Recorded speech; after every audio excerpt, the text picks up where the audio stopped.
CBI, ED, NIA কে BJP ব্যবহার করছে। বেছে বেছে তৃণমূলের নেতা কর্মীদের নামে অভিযোগ করা হচ্ছে। বিজেপির এই ধরনের ঘটনা নিয়ে মার্কেটিং করতে চাইছে স্বরূপ তৃণমূল নেতা কুণাল ঘোষ। ভূপতিনগরের ঘটনা অবাঞ্ছিত, অনভিপ্রেত, কিন্তু এর পেছনে একটা গভীর প্রেক্ষিত কাজ করছে। সিবিআই, ইডি, এনআইএ এগুলোকে বিজেপি ব্যবহার করছে।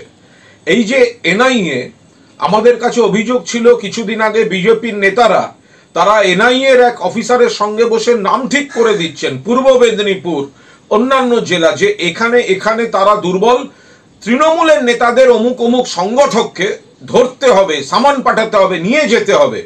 এবার এই যে অভিযোগের কথা বলা হচ্ছে, এই অভিযোগ তো বিজেপির বানানো।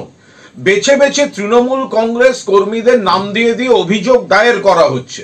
তো ফলে যখন সাত সকালে কাক ভোরে বহিরাগত অনেকে যখন তাদের ধরতে যাচ্ছে, এলাকায় খুব স্বাভাবিকভাবে একটা উল্টো স্পন্দন ঘটছে।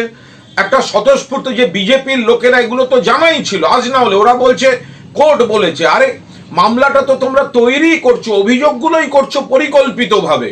তারপরে সেই জায়গায় সেই এলাকায় বেছে বেছে তৃণমূল কংগ্রেস কর্মীদের সংগঠকদের হ্যারাস করা হচ্ছে, অ্যারেস্ট করা হচ্ছে, সামান করা হচ্ছে, আবার ডেকে চাপ দেওয়া হচ্ছে এলাকায় ইলেকশন করো না, এইসব অভিযোগ আসছে।